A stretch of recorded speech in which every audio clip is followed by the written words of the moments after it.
প্ৰথমে চাওক মুখ্যমন্ত্ৰীয়ে বৃহস্পতিবাৰে তেজপুৰত কৰা এই মন্তব্য। এমাৰ্জেন্সি 24 ঘণ্টাই খোলা থাকে।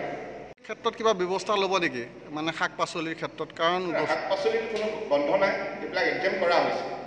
অত্যাৱশ্যকীয় সামগ্ৰীৰ ক্ষেত্ৰত কোনো ধৰণৰ বাধা নাই। মন্তব্যৰ পিছতেই চৌদিশে হাহাকাৰ।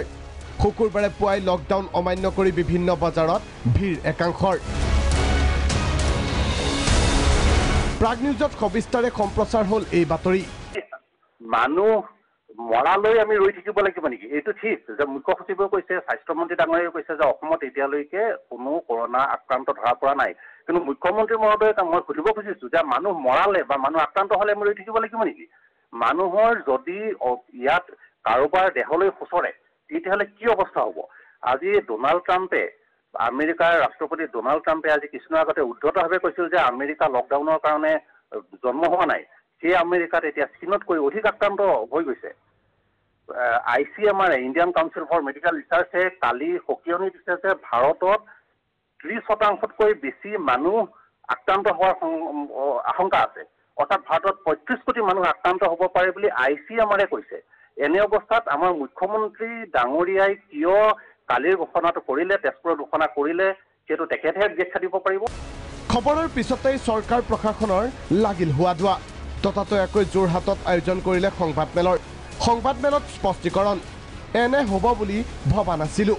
এইটো এটা অত্যন্ত দুৰ্ভাগ্যজনক ঘটনা। মই কেতিয়াও ভবা নাছিলোঁ এনেধৰণে অসমৰ বিভিন্ন ঠাইত মানুহে এনেধৰণে আচৰণ কৰিব বুলি।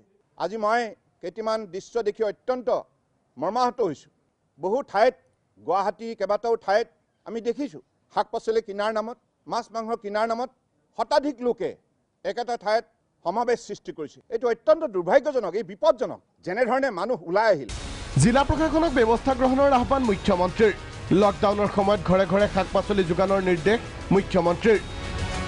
মাৰাত্মক কৰোণা ভাইৰাছৰ ভয়ংকৰ সংক্ৰমণৰ প্ৰতি লক্ষ্য ৰাখি প্ৰধানমন্ত্ৰীৰ লকডাউনৰ এই আহ্বান।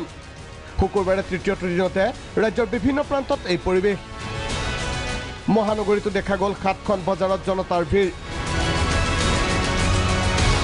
বৃহস্পতিবাৰে মুখ্যমন্ত্ৰীয়ে কি কৈছিল পুনৰ শুনক। এমাৰ্জেন্সি 24 ঘণ্টাই খোলা থাকে। ক্ষেত্ৰত কিবা ব্যৱস্থা ল'ব নেকি মানে শাক পাচলিৰ ক্ষেত্ৰত? কাৰণ শাক পাচলিৰ কোনো বন্ধ নাই, এইবিলাক এক্সাম কৰা হৈছে। অত্যাৱশ্যকীয় সামগ্ৰীৰ ক্ষেত্ৰত কোনো ধৰণৰ বাধা নাই। তাৰ পিছতেই এয়া গুৱাহাটীৰ কলংপাৰ বজাৰৰ দৃশ্য। অনুৰূপ পৰিৱেশ ফাঁচী বজাৰতো। ব্যতিক্ৰম নহ'ল গণেশগুৰি। ৰাজ্যৰ বিভিন্ন ঠাইত একে দৃশ্য। নগাঁৱত বিধায়ক ৰূপক শৰ্মাই ৰাজপথত নামিব লগা হ'ল পৰিস্থিতিৰ নিয়ন্ত্ৰণৰ বাবে। পুৱাৰ ভাগতে এনে দৃশ্যত হতভম্ব সচেতন নাগৰিক। বিভিন্নজনৰ গৰিহণা চৰকাৰৰ সিদ্ধান্তক।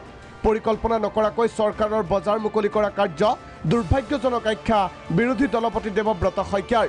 এই দুৰ্যোগৰ সময়তো চৰকাৰে তেনেকৈ গোটেই গুৱাহাটীবাসীৰ কাৰণে 7টা স্থানত বজাৰ মুকলি কৰি দিয়া বুলি কৈছে।